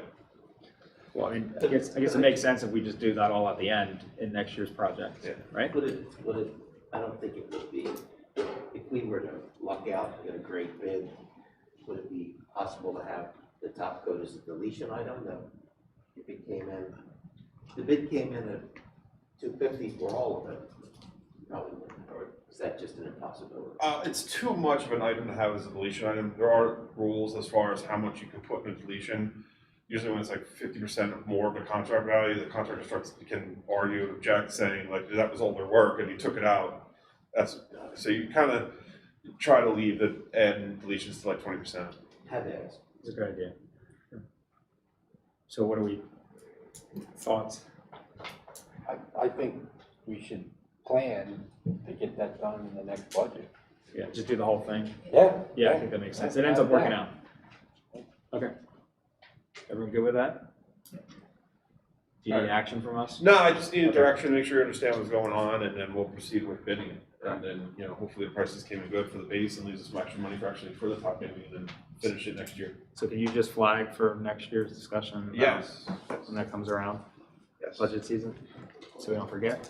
Yes. Great, and you're still up? Yes, the CDBG. So we, this latest grant round, you got 75,000. And so, we budgeted for it in advance of getting the grant. The problem with the CDBG grant is, it's just great, you get money every year, but the way the calendar works, they don't usually let you know until it's after the budget season, so you have to wait till the following budget season, so we always run into a deadline of having to complete the project in like 3 or 4 months. Jeff and the council was able to budget it this year, and we got found out about the grant this year, so it's just a matter of authorizing us to proceed with design and putting out the bid and having plenty of time to complete the improvements, which have to be done by September 2022. So I think Jeff just wanted to list it so you can have a resolution on authorizing us to proceed at the next meeting. I don't know if you have the bond for it yet, but you know, either way, it's either start the bond process or the engineering authorization. Okay. Yeah, I think we talked about this before, it's grant money, so it's a win-win for us. Yeah, this is for the accessible ramp at Echo down to the school, as well as remaining curb ramps at Hunter and a couple of other streets. We've talked about that Yeah, For many years. years. yeah. Great. Mayor, do you mind, would you flag reaching out to that resident who always brought that up? Yep. I forget her name. Have to dig through my email. Yeah, okay, but that's good. Okay. Do you need anything from us? No, I think Jeff's gonna work with Jamie on for the next agenda on either the bond or the resolution. Okay. Yeah, this will be on the agenda for the 7th. Okay. Questions from council? I just curious, what does CDBG stand for? It's a community development block grant. It's federally funded through HUD and the county, it's a county administrative grant from the Fed. So every county has it, but every county administrator is different. I'll tell you that. Awesome. All right, Jim. Abrasive alloys? Yes. So, You're on, buddy. yeah. Abrasive alloys, a few months ago, we completed the latest round of investigative work for the soil and groundwater contamination. We knew this was going to happen, but that investigation revealed, abbreviated that an additional investigation is required. You know, they always find more stuff, and then you got to further delineate that stuff and rule it out. Our guys tell us this is the last investigation we need to do to finalize the remedial action work plan and actually start doing cleanup work. So we have a scope of work on that additional investigation that needs to get done, and we prepared a fee estimate for that. And in there, that fee estimate is based on two tasks. One is applying for the grant through the HSDRF, and then number two is actually doing the scope of work. What we were seeking is authorization is just for the grant funding, because you got to do the application for the grant funding, and then they cover the cost of all our services for the actual investigation.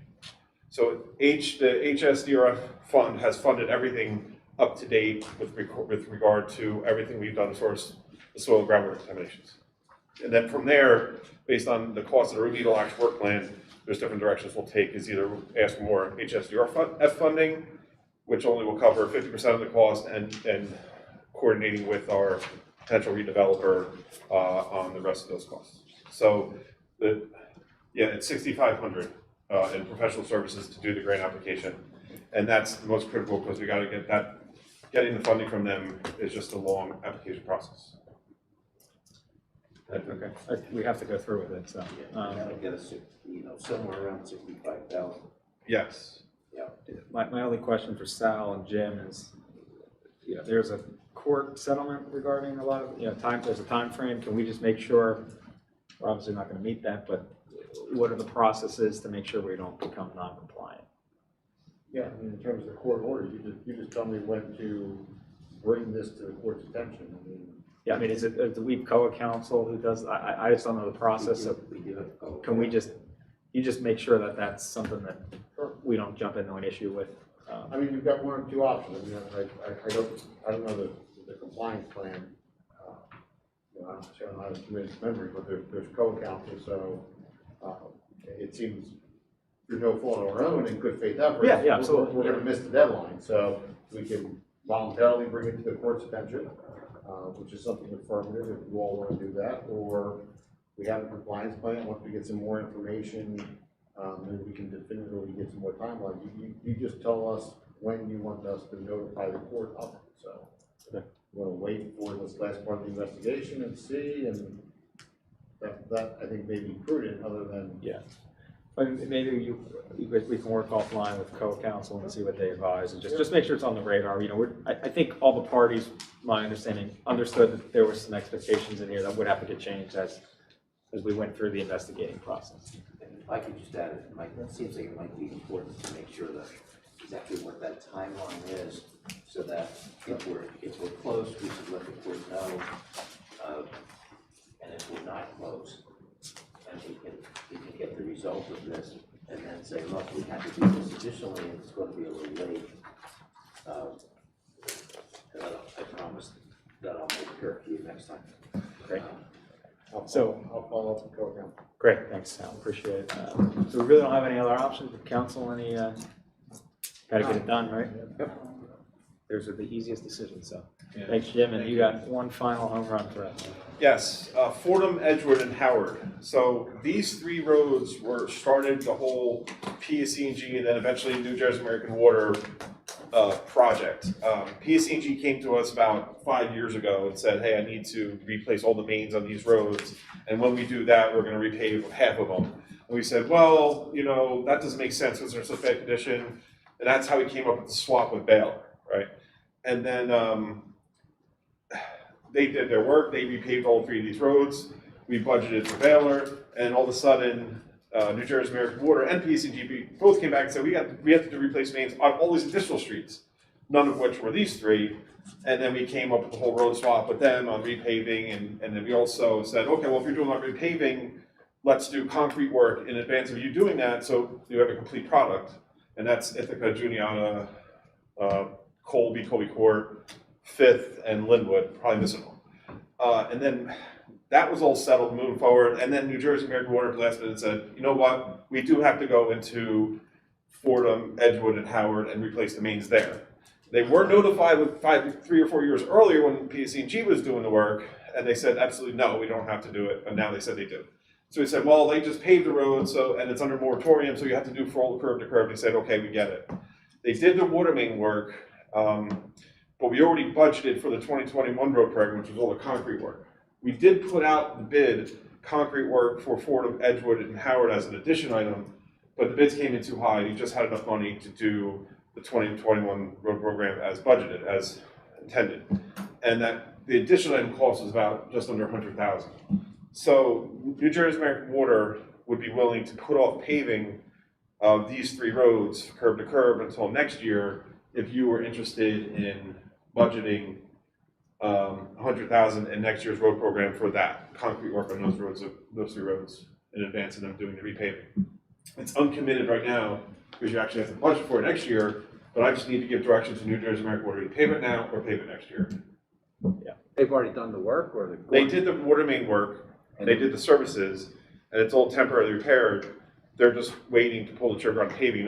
They want to pave them with the rest of the streets that they're gonna be doing over there, because they have Ithaca, Juniata. So you got the temporary patches over the. Yeah, trenches the and temporary everything like that. patch- Is it, what conditions are they?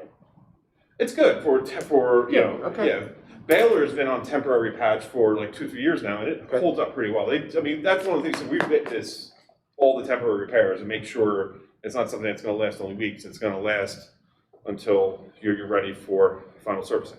Yeah, because I don't want it. It's not a war zone, right? No. Yeah, I just don't. And if it did become an issue, they're responsible to go out there and fix it until it is. But out of all the roads, either PSE&G and New Jersey American Water have done the temporary main and service patches, everything's been holding up just fine. So what do you guys do? Do we tell them to wait? Wait? Yeah, looks like it makes It sense. just makes sense instead of tearing the road up to do the concrete later and Yeah, stuff. Yeah, I I think mean, it it'll makes be sense. some interference Yeah. with it, right? And the point is, you just have then next year you have the ability to decide whether or not you can budget for that concrete work that we do in advance of the paving. So this is Fordham, Edgewood, and Howard, we get the same treatment as every single road in that development, or in that development, that whole section of town. And worst comes to worst, if you simply can't for some reason, New Jersey American Water is still gonna go out and pave all roads. Right. So we should probably communicate somehow with residents in that area, why there's a delay, just so they feel, because like you said, listen, we're delaying it because we want to improve the cement, blah, blah, blah. And they'll say, oh, great, okay, we'll wait, yeah, we'll be happy with that, but if they don't hear about it, we will, you know. Yeah, I wholeheartedly agree. I mean, we shouldn't promise it because it's happening tomorrow, but I think it should be clear that our intentions are not to leave the road like that, because that has happened and people call us. I know it happened in Virginia where, you know, what the hell's going on with this road? And they don't realize we're actually trying to get to it, but I think it's a good point, Lynn. And they couldn't pave it and then you do the concrete work? Since already That's out not there? recommended. I mean, you can, but then you'd be patching, because to rip out the curb and the driveway apron, you do gotta cut into the road about 1 or 2 feet. So at every driveway apron and curb will have a 2-foot patch in front of the curb. So that's why you want to do that first, and then you come curb to curb, meet up with all the repairs. Okay. I think that's the prudent thing to do, is do it next year, but I think communication with the residents will be Absolutely. key to set expectations. So I think that makes sense. So you'll flag that for next year's road program? Yes. Great. How do we And get that out? through your office. Through my office, thank you very much. That'll be for you. Okay, Yeah. we'll work together to get that. Yeah, yeah, absolutely. Any way we can work together would be great. Just to make it clear that we're not leaving it like that. Yeah, not tonight. Great. Okay. So with that, that'll conclude our work session item. We'll now go to our reports. First up, we have our clerk, Jamie Eggers. Jamie, any report? Thank you, Jamie, and welcome back from vacation. Glad to have you. And next up, we have, Jeff's not here. Next up, we have our mayor, Mayor Catronville. Holy mackerel. Okay, so I have a couple of things. I'll try to go through them as quickly as I can. Most of them are pretty simple. One is the folks that are building the 7-Eleven at Hartford and Bridgeboro. We've talked about this before. They're anxious to put a sign up. They wanted to put "Welcome to Delran." We talked about it in the work session and said, well, you're already a mile into Delran, so why would we do that? So they're open to whatever we want to do. If you had a suggestion, we could maybe, the only thing I could think of off the top was, Delran, home of Olympian Carly Lloyd, or something along those lines, or something else, you know, Maybe something welcoming, just say, don't around like a welcoming community, something to invite people to say, hey, this is a nice place to live. right? So, you know, this is one of those, you know, it's really a marketing dilemma. There's so many softballs that would work here. There's so many things that would be appropriate. It's not at the border of the town, so a welcome to Delran. I would think it should just be more factual, you know, Delran, home of whatever. Gary Catron Brown. Oh, yeah. No, but thanks. So, the person that's doing that has been very anxious to get some feedback. So maybe what we can do is if anybody has any ideas, shoot them by me. I don't know this process. Sal, is this something that we get the ideas, like On their pick property? one, it's their property. Just work with them Wouldn't and they need board approval? They don't would they have need that. board? Sign, depending on the size of the sign, it's something to throw back. And would that have to be, did they get that? It's up to conform to the sign orders, yeah. They have to go to plan. It would have to go to planning board? I don't think they have approval for the sign. Okay, so- If it's a new freestanding sign, they'll have to go to planning board or zoning board. Government red tape, at it again. I don't have the application with the zoning board.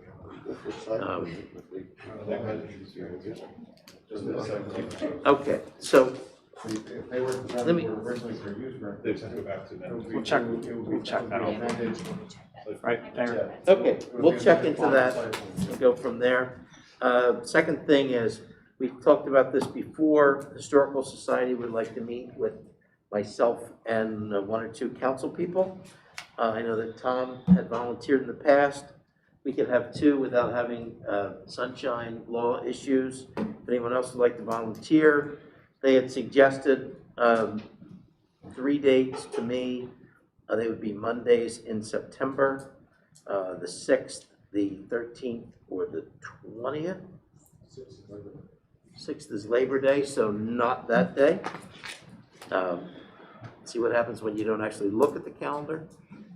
Hang on. And that would be, that is correct. So 13th or 20th? 13th is not good for me. So 20th? I would like to be on, but I'll be away. Have it on the 20th? I'm good, 20th or 13th.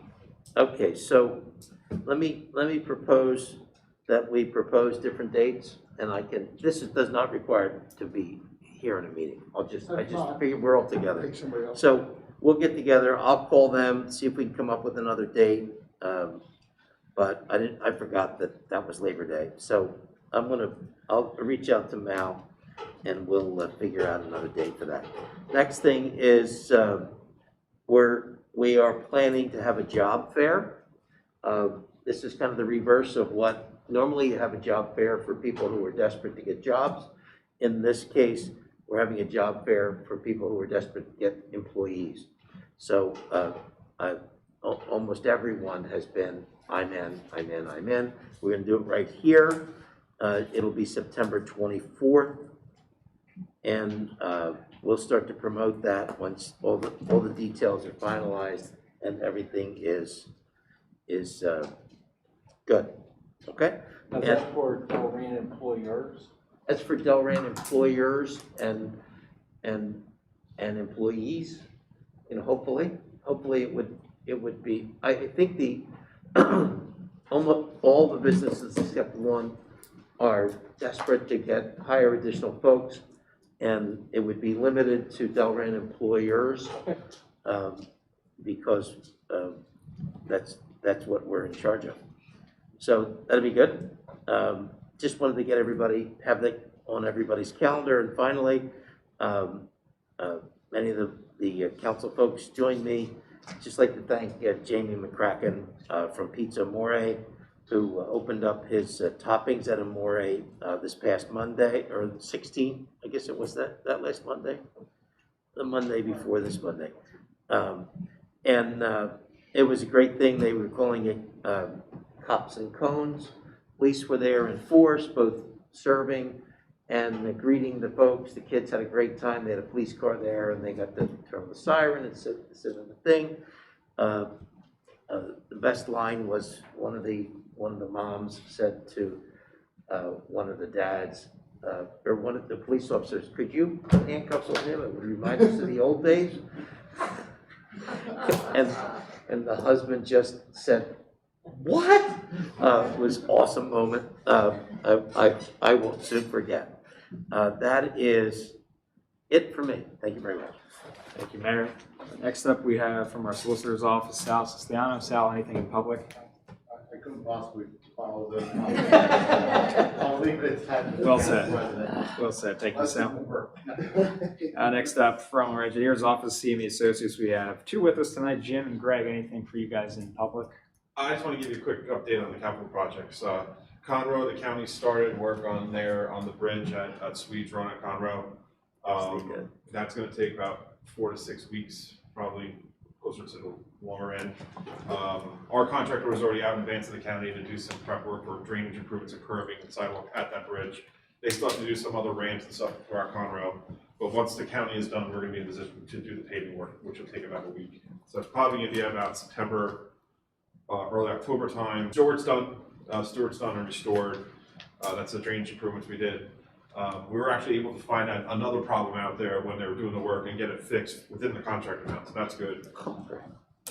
The bad news is, I mean, the storm sewer on Stewart's pretty bad shape. I mean, this is just, we think, one area we found for, we do have to put on a plan in the next few years, the rest of the storm sewer and possibly the road, just to restore it, because the rest of the storm sewer's got to get looked at. Tim, if I could just ask, as we all know from the past, there was some serious flooding back there because the flap valve was broken off and on the bank of the river. And there was a lot of back and forth and flooding and wear and tear on those pipes. You think that's why that's going south, or you can't tell? It's just because it's 50-year-old ductile, 50-year-old corrugated metal pipe, if not longer than 50 years old. So it's just corroded and it's starting to go in spots. Got it. When we did River Drive, we replaced the storm sewer there at Stewart. When we replaced the storm sewer down by the plant. So we're kind of doing it in pieces as we do the roads.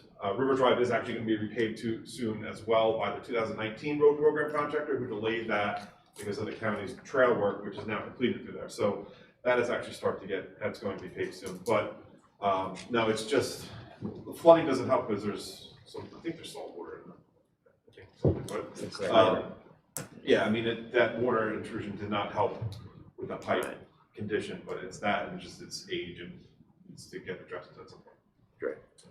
And then the 2021 and now hopefully the 2020 road program, Lexington Carpet should be starting next week. And the traffic calming improvements, we have a pre-con in a couple of weeks for them to get started. That's great. Thank you, guys. Thank you.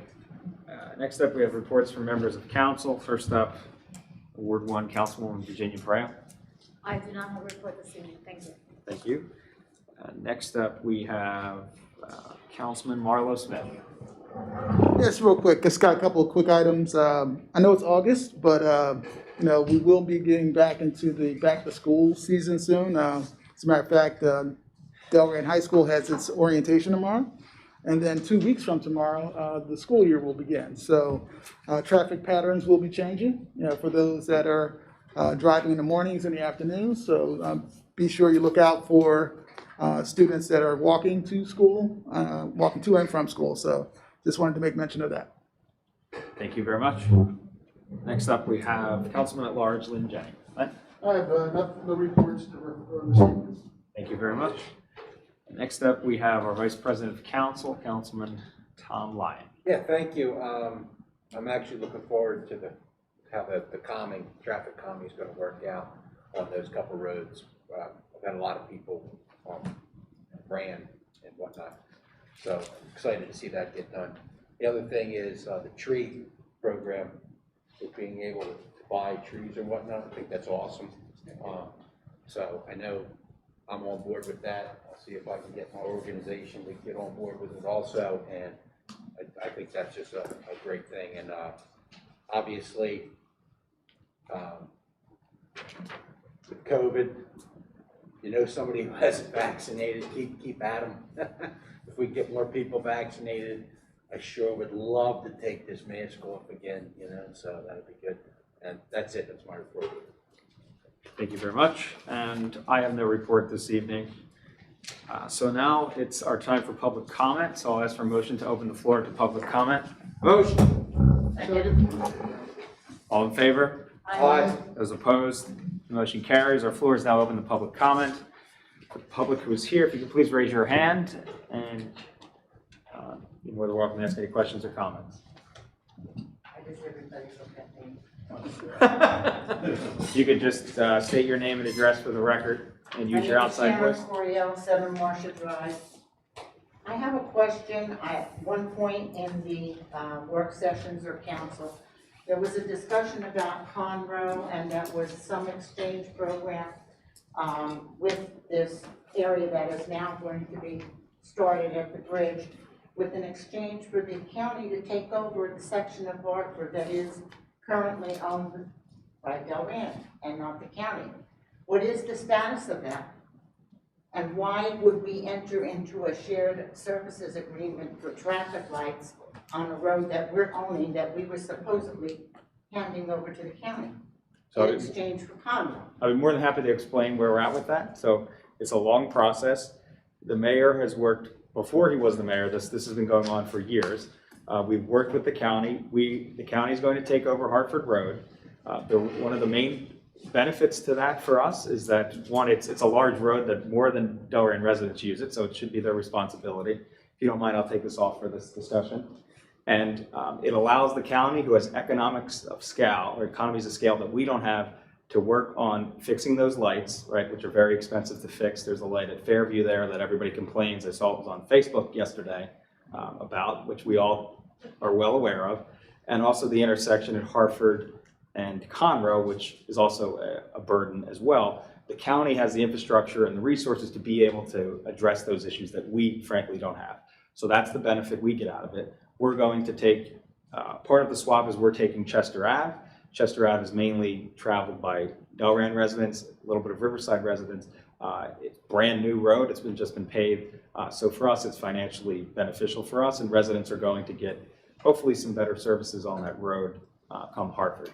The reason it's the swap, the reason it's taking so long is it's done, we're done. The reason it did take so long, I should say, there was a bunch of tax stuff that had to go, surveys and a bunch of jazz that, some red tape, but we approved the resolution a while back to do that. So the reason we're entering in shared service agreements with those lights was your second question. As Jim mentioned earlier, we have to pay for the police if there's anything that has to go wrong there, and the electricity. So it's a shared service agreement in that Previously, we were paying for everything. Yeah, Including if they replacement. and that's one of the problems. It became very cost prohibitive for us to repair that light, and it was a lot to repair that light, and that's why this agreement works out better for us with the county. Okay, I have a comment. I'm not necessarily deserving of an answer, but Mr. Canuso and the Kings at Dominion, at Delaware, sorry about that, his original application, as I recall it, I was in attendance at that meeting for the planning board and the approval, was for septic.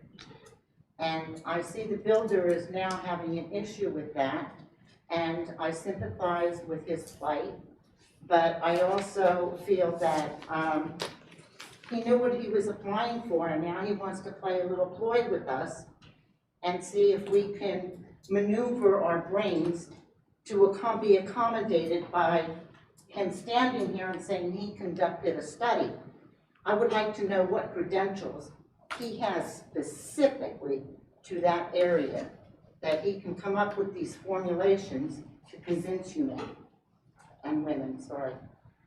But I don't see the efficacy of presenting it to you in the capacity that we're going for a $500,000 home that is very attractive, also with a Morristown address, with a macerator pump to be equipped. And I find that it's not a big selling point, and I'm hoping that you will not be mentally manipulated to take this big influx on our system when we have not experienced Chester, Home Depot, abrasive alloy buildup yet. And who will pay for this? I do hope if you do approve it, and you do see your way to go through with this, that you will enforce a bond. My last comment is on the civil service opt-out. I would like to know if it's restricted to the police situation, or is it an across-the-board opt-out for the list of eligibles? Police only? Yeah, the governor passed a specific statute for it recently. All right, that was my comments for this evening. Thank you. Great, thank you. Any other comments? I didn't mean to jump in there, but No, you're good. Sorry, it's hard to see when somebody's about to I talk. was closer, so. It's hard to see with the mask when somebody's facial expressions or when they're about to talk, so thanks. I got one other thing, Don. Just come on up and state your name and address just for the record. Out Farm, 33 Indian Avenue, Morristown. Thanks. I love that. I never go around. A 30-inch oak tree absorbs a lot of carbon, the roots, the bark, and the leaves. Okay, how many 1-inch trees do you think it takes?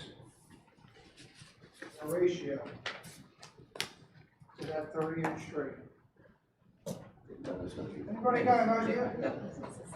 Take a guess. Somebody come up with a figure of 4,000, you'd be pretty close. So think about that. Thanks, Al. Any other questions or comments from members of the public? Seeing none, I'll ask for a motion to close the floor to the public. Second. All in favor? Aye. Those opposed? Motion carries. Our floor is now closed. And at this time, I'll ask for a motion to enter into executive session with Resolution 2021-141. I get a motion in a second. Motion. I'll second it. Jamie, could you call the roll, please? Mr. Smith? Aye. Mr. Jenny? Aye. Ms. Pareo? Aye. Mr. Lyon? Aye. Mr. Burrell? Aye. We will now enter executive session. We'll take a 5-minute, very brief recess. If you could just please mute the mics when you stand up, and we'll go right to executive session.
she, young?